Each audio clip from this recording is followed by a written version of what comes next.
irmãos, estamos felizes. Mais uma vez estaremos estudando a lição da Escola Dominical dos Jovens.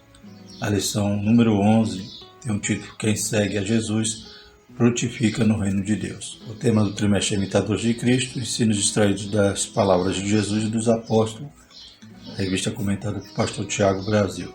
Estou dando prosseguimento ao tema sobre como imitar a Cristo, como se tornar um discípulo. Nós falaremos nesta lição a respeito do frutificar. Então, o Senhor não nos salvou apenas para sermos membros de uma igreja, mas o Senhor nos salvou para irmos pelo mundo e dar fruto, frutificar.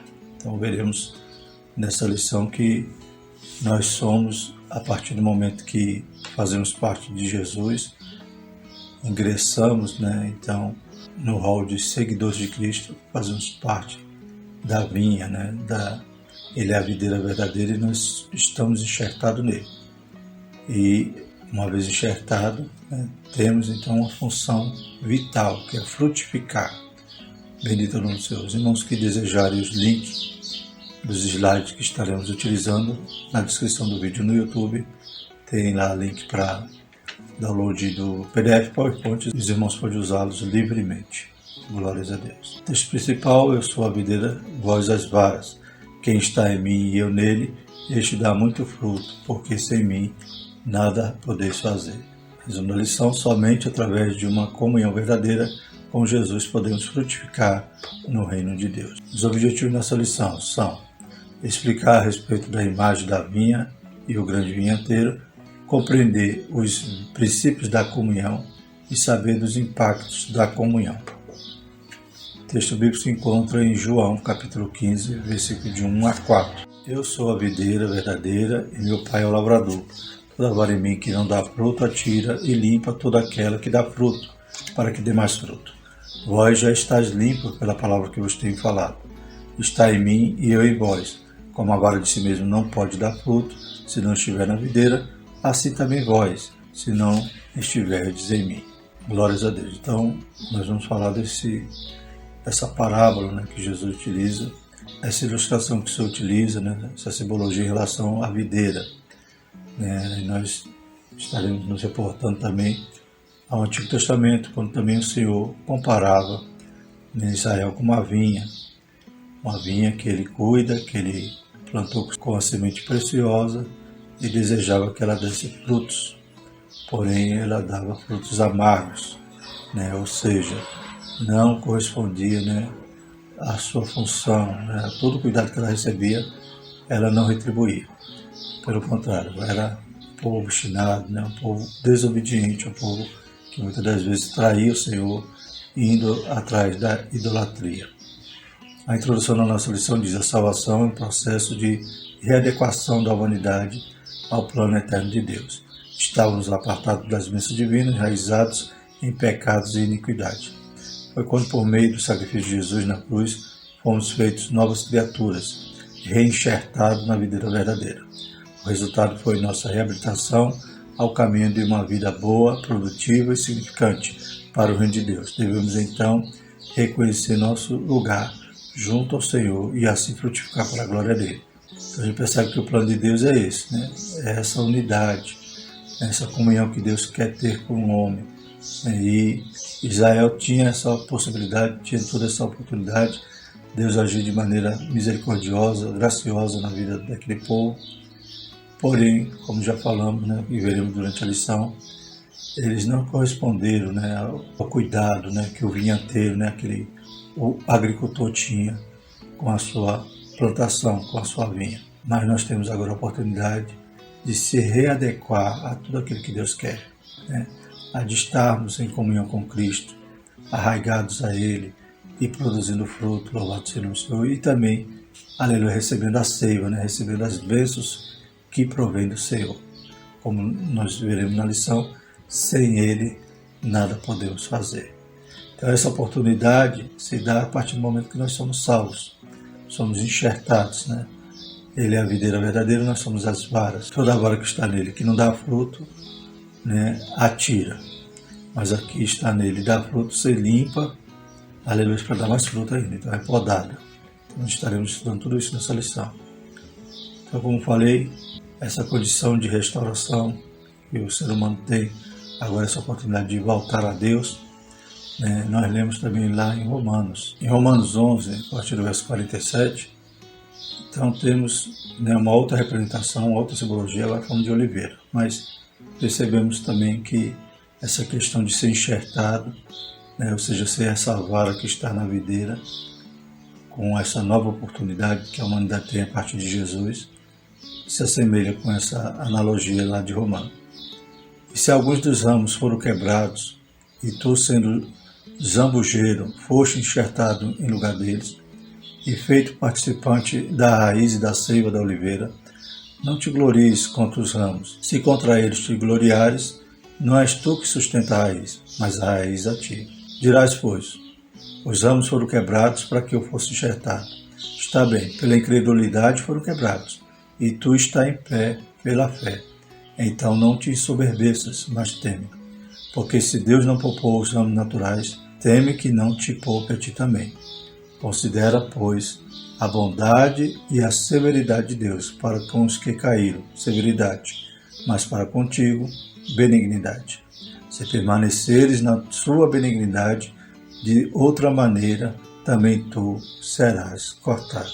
Glórias a Deus. Então percebemos que temos uma responsabilidade de aproveitar essa oportunidade de estarmos agora ligados, enxertados em Cristo. Louvado seja o nome do Senhor. Então, como diz aqui no final da introdução, devemos então reconhecer nosso lugar junto ao Senhor e assim frutificar para a glória dele. Primeiro tópico, a imagem da vinha. Então o Senhor sempre utiliza essa simbologia da vinha em relação ao povo. Glórias a Deus. E hoje nós somos povo de Deus, através também dessa representação, o Senhor se relaciona conosco. Nós como vara, Ele como a videira. Primeiro sobre o tópico a vinha e o grande vinhanteiro. Esta é uma clássica imagem do relacionamento de Deus com o seu povo, que remonta aos profetas do Antigo Testamento. Então, como falamos, o Senhor sempre representava também Israel como a vinha. Isaías 5,4. Que mais se podia fazer a minha vinha, que eu lhe não tenha feito? Porque, esperando eu que desse uvas boas, veio a dar uvas bravas. Eu mesmo te plantei como vide excelente, uma semente inteiramente fiel.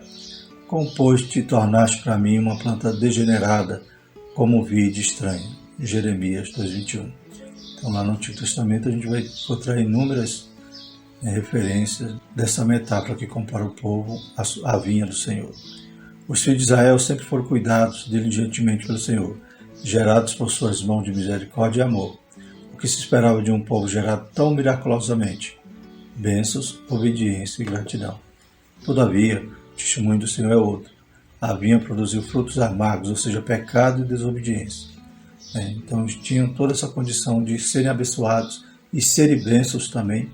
Ao invés disso, eles agiram de forma contrária, com frutos amargos, pecado, desobediência, idolatria. Aqui vai falar também sobre Judá. No caso de Judá, a idolatria é o principal ato pernicioso que aquela comunidade pratica e que o Senhor veementemente reprova. Tomando essa imagem tão presente na memória daquele povo, Jesus apresenta um maravilhoso plano divino de restauração do relacionamento com a humanidade. Então eles já estavam acostumados a ter essa comparação, através de todas as escrituras, os profetas, e agora Jesus retoma essa ilustração para mostrar também um momento de restauração, deles se tornarem agora ser essa planta, essa lavoura de Deus. Cristo é a própria vinha, isto é, a fonte fundamental de vida. Já seus discípulos são os ramos que se conectam diretamente à vinha e que não possuem qualquer possibilidade de autossubsistência. Então, a vara em si, ela não pode produzir. A não ser a vara de amendoeira de Arão, que Deus operou um milagre, ela sem estar enterrada, sem estar com raiz, ela produziu. Louvado seja o Senhor. Mas a vara em si, que somos nós, estamos, aleluia, na videira, ela solta, ela isolada, ela não produz. Pelo contrário, seca e torna apta para o fogo. Mas enquanto estamos na videira, temos vida. Louvado seja o nome do Senhor. Por fim, o Pai é o sábio agricultor, com autoridade tanto para podar como para cortar. João 15,1, eu sou a videira verdadeira e meu Pai é o lavrador. Então Jesus é a videira. Ele nos fornece vida, mas o Pai é o agricultor. Ele nos exorta, Ele nos poda, Ele nos aprimora, louvado seja o Senhor, nos capacita para produzir mais fruto. E aqueles que são inúteis, que são estéreis, são cortados, que o agricultor tem essa autoridade. Segundo subtópico, sobre cortes e potes. João 15 é uma reflexão a respeito da necessidade individual de comprometimento com as múltiplas tarefas do reino. Para ensinar seus amigos sobre a frutificação no reino, o mestre explorou um pouco mais a metáfora da vinha, esclareceu duas questões importantíssimas. Então, o Senhor está ensinando, através dessa parábola, dessa metáfora, glórias a Deus. E são verdades fundamentais, verdades imprescindíveis, que os discípulos vão aprender em relação, a gente vai falar agora de dois tópicos que a gente pode extrair então dessa metáfora que Jesus está ali ensinando. Primeiro, no reino dos céus não há espaço para improdutivos, pois a missão de proclamação do Evangelho é enorme e a necessidade de colaboração com o plano de Deus é contínua. Então não cabe o crente estéril, o crente que não gera, o crente que não produz. Então por quê? Porque o Senhor nos chama, aleluia, inclusive Ele nos capacita, Ele nos batiza com o Espírito Santo para sermos testemunha, ou seja, para produzirmos para o reino do Senhor. Então Ele conta conosco, nós somos colaboradores, louvado seja o Senhor. Frutificar, isto é, atuar significativamente no reino, é o imperativo. Quem assim não vive será cortado e lançado fora. Então nesse ponto também poderemos ressaltar que o frutificar não é só ganhar almas. É claro que o fim é este, glórias a Deus, mas tudo que você faz em prol do reino, tudo que você está, aleluia, se dedicando ao Senhor, isso é fruto, glórias a Deus. É claro que isso vai gerar, no final, a soma desses fatores, aleluia, que nós estamos agindo, servindo a Deus. É claro que o resultado é a salvação de almas, a edificação da sua igreja, louvado seja o nome do Senhor. Então, temos que estar constantemente servindo ao Senhor, aleluia, sempre constante e abundante na obra do Senhor. E o segundo, além disso, a atuação das missões estabelecida por Deus não são uma garantia de isenção de problemas ou uma carta branca para se fazer o que se quer. Então, mesmo servindo, mesmo fazendo a obra, então não quer dizer que nós estamos isento de problema. Vai ter momentos que teremos que ser podados, como veremos na lição, ou seja, trabalhado pelo Senhor. Lembra também da outra figura do vaso na mão do oleiro, glórias a Deus, enquanto o barro está mole, ainda pode ser moldado, louvado seja o nome do Senhor. Então nós estamos constantemente também necessitando que o Senhor nos exorte, nos ensine, nos instrua, por isso que nós precisamos estar constantemente examinando a palavra. Se os inúteis são cortados, numa clara associação ao discurso de João Batista, Mateus 3,10, diz que o machado já está na raiz ali, Então qualquer descuido, a gente corre o risco de ser cortado também. Os cristãos produtivos e sadios, em algum momento de suas vidas, precisarão passar por uma poda, uma limpeza espiritual, para que o próximo ciclo de frutificação, na próxima missão para o reino, eles sejam mais produtivos e ricos em dons, talentos e ministério. Então, a cada tempo a gente precisa nos aprimorar, nos aperfeiçoar. Aleluia. A Bíblia diz, anda na minha presença, ser perfeito, ou seja, se aperfeiçoe. E como é que a gente faz isso? A gente vai ver aqui na lição, então, através da palavra, através da comunhão. Bendito é o nome do Senhor.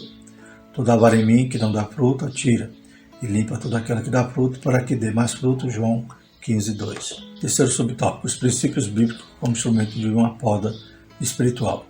Como podemos melhorar espiritualmente? De que forma podemos crescer e demonstrar maturidade diante de Deus?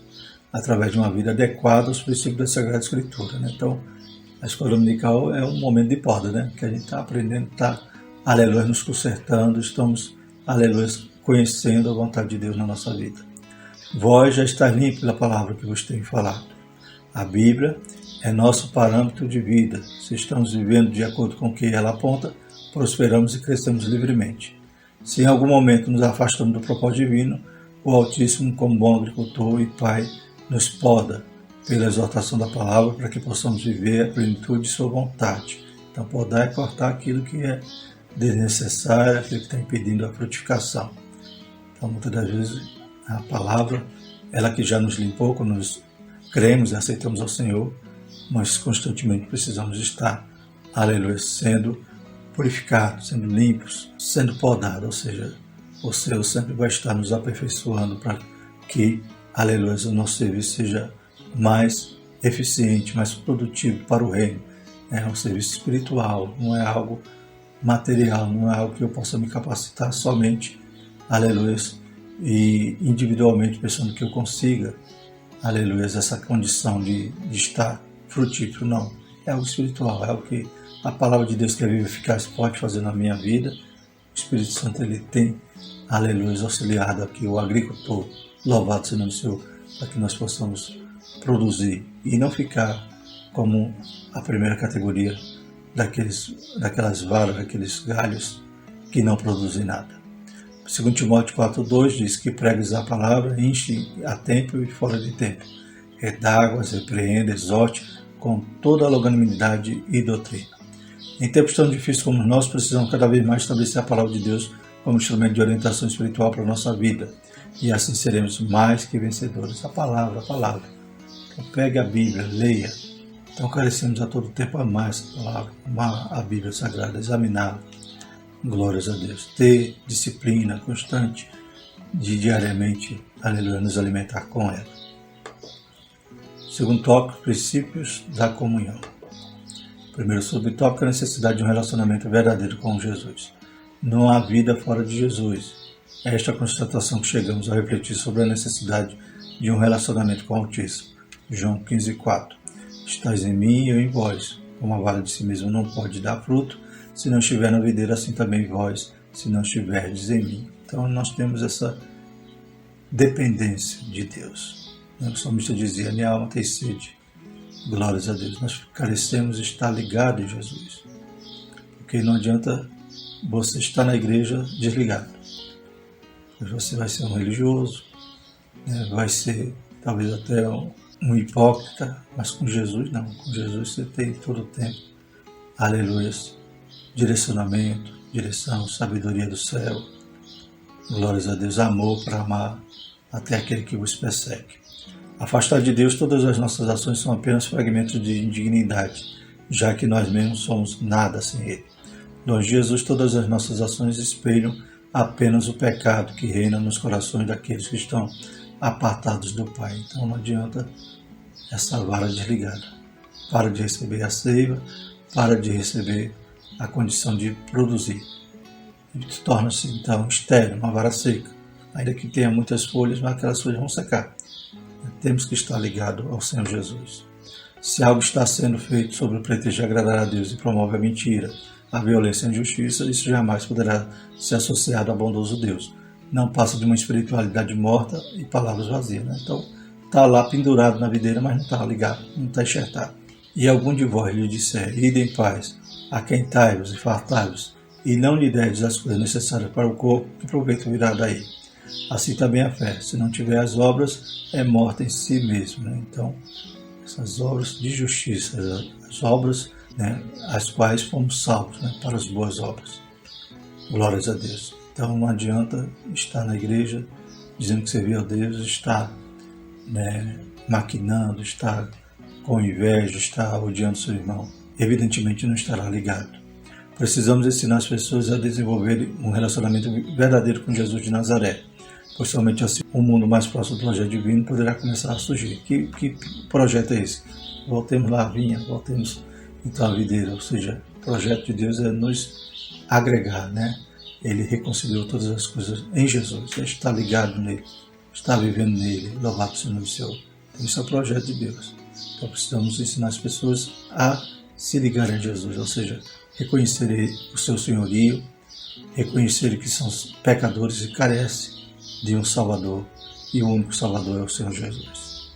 Glórias a Deus. Então não adianta as pessoas, como eu tenho dito, gostar dos louvores, achar bonito as pregações, mas não tiverem um momento de encontro com Cristo, não tiverem renúncia, não tiverem negando-se a si mesmo, tomando a cruz e seguindo a Jesus. Segundo subtópico, a comunhão com Jesus como condição de frutificação do reino.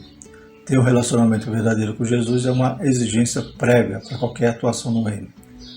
Em 1 João 1,3, o que vimos e ouvimos, isso vos anunciamos, para que também tenhais comunhão conosco, e a nossa comunhão é com o Pai e com o seu Filho Jesus Cristo. Então, tem que ouvir, aleluia, tem que viver, tem que ver e anunciar. Então você experimenta primeiro, você tem comunhão para poder anunciar, aleluia, aos outros que estão carentes dela. Sem Jesus, tudo que fazemos não passa de futilidade. Rapidamente passa, o efeito é meramente ilusório, né? Como diz lá em Coríntios, capítulo 13, né? 1 Coríntios. Né? Ainda que eu falasse a língua dos homens e dos anjos, não tiver amor, é como, né, um ferro, como um sino ali que tine e aquele som propaga até silenciar. Então é algo passageiro, tem que ter o fundamento, tem que ter amor, tem que estar ligado em Cristo. É nesses termos que Cristo declara que sem uma comunhão verdadeira com Ele, tudo que fazemos redunda em nada. Então está lá em João 15:5. Eu sou a videira, vós as varas. Quem está em mim e eu nele, esse dá muito fruto, porque sem mim nada podeis fazer. Sem a raiz, sem o caule, sem a seiva, como é que a vara vai frutificar? Se de fato queremos ser relevantes para a nossa geração, precisamos abandonar as vaidades, os projetos pessoais e nos doar completamente num relacionamento profundo e sincero com o Criador. Deste modo, as ambições humanas serão postas de lado e poderemos ver a glória de Deus em tudo que fizermos. Não precisamos de super-heróis, basta-nos uma vida de comunhão com o Pai para realizarmos as obras que Ele previamente sonhou para cada um de nós. Né? Então aqui o comentarista não está dizendo que nós não devemos projetar, planejar, né, construir. Não. Ele está dizendo que nós devemos priorizar essa comunhão com Deus. A Bíblia diz: buscai o reino de Deus em primeiro lugar, o reino de Deus é a sua justiça, as demais coisas serão acrescentadas. Quando a gente consegue, aleluia, priorizar a coisa certa, as demais coisas o Senhor vai acrescentar na nossa vida. Né?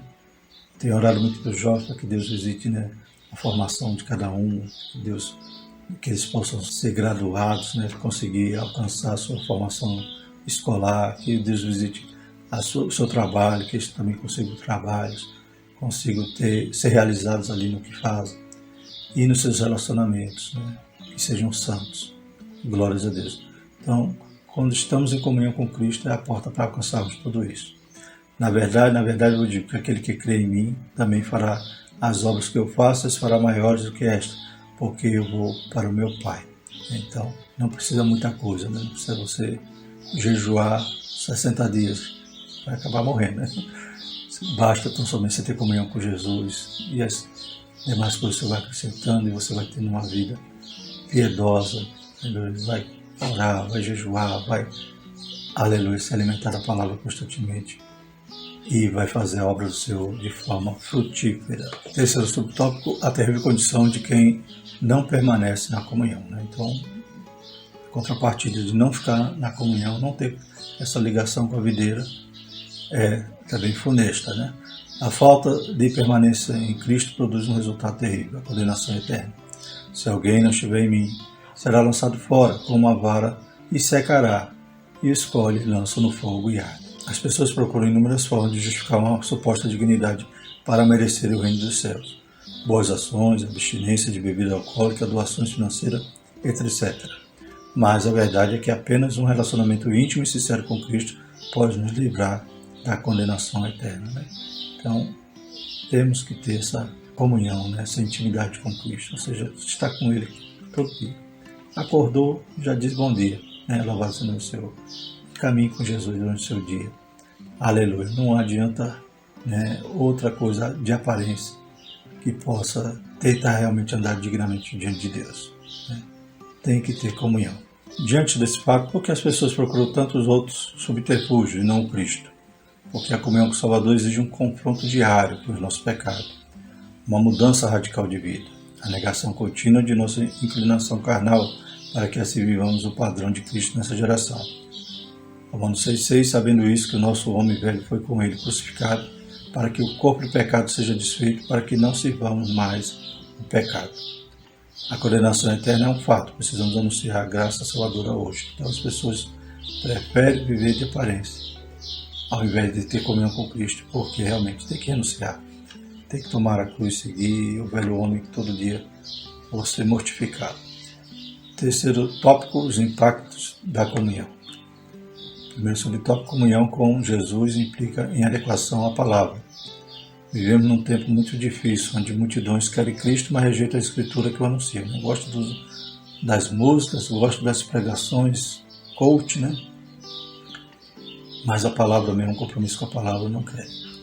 Os indivíduos professam publicamente uma suposta fé em Cristo, porém no cotidiano de suas vidas eles desrespeitam continuamente os princípios e valores do reino, contradizendo a Bíblia e seus atos e falas públicas, né? Então, quando vai confrontar, alguém vai, né, exortar uma pessoa dessa, ela diz, não, tem que ser com liberdade, tem que viver minha vida.